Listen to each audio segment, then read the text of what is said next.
In my previous life, my brother took his sugar baby to see a meteor shower because she said she wanted to. He drove to the countryside with all his bodyguards to create a perfect stargazing night for her. Unfortunately, business rivals whom my brother had bankrupted saw this opportunity and broke into our estate seeking revenge. My mother fought desperately to protect me, suffering severe injuries that left her fighting for her life. I called my brother repeatedly, begging him to return quickly and help us. He finally had to come back with his security team. The intruders were captured, but then terrible news came from the countryside. His sugar baby had left a suicide note, her fate unknown. In her letter, she accused me of deliberately drawing my brother away, causing her to be tortured by his enemies before she took her own life. My brother coldly burned her letter and told me not to worry about it. Afterward, my brother was blamed for what happened, and my father promised to put me in charge of the company. However, after the celebration dinner ended, my brother brutally murdered me in my bedroom. His face showed no emotion as he coldly said, "Someone as treacherous as you should have died long ago. You should have been the one to die, and the family inheritance should have been mine." I died with my eyes wide open in disbelief, and when I opened them again, I could hear our enemies breaking down the front door of our mansion. The thunderous crash of the heavy iron gates being forced open at our estate jolted me back to reality from my near-death experience. I grabbed my panic-stricken mother, who was about to rush out to see what was happening, and pulled her into my bedroom. After locking the door, I gasped for breath and urged Mom to help me push the heavy oak wardrobe against the door.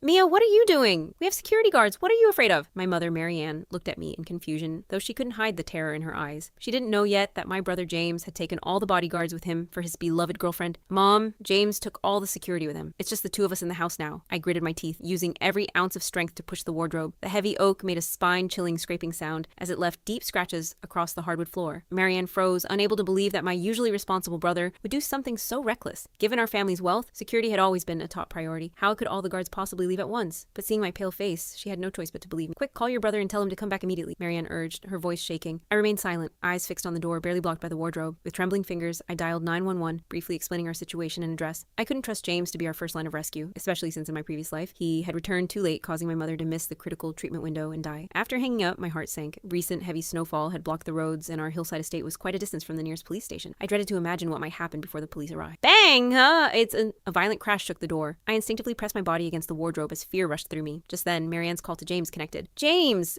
Come home quickly. There are intruders in the house." Marianne's voice broke with tears. James's impatient voice came through the speaker. "Come on, Mom, stop making things up. I'm still waiting for the meteor shower with Michelle. I'll be back tomorrow." "I'm not lying. There really are intruders. Come back quickly or you'll be collecting our bodies," Marianne practically screamed. James's tone grew even colder. "I know you don't like Michelle, but there's no need to make up such stories to scare me. And tell Mia Cooper that she should stop playing these little games. I won't fall for it again." Hearing these words, my heart completely sank. It seemed my brother had also been reborn, but why would he think this was a lie I made up? In my previous life, he had witnessed with his own eyes how those thugs tortured Mother and me. Why was he being so cold this time around? Just because of Michelle Peterson? Just because she casually said Mia did it on purpose in her suicide note? Heavy footsteps approached outside the door. Then the door was hit even more violently, making the wardrobe start to scrape across the floor with a piercing noise. We watched helplessly as the wardrobe's defense gradually failed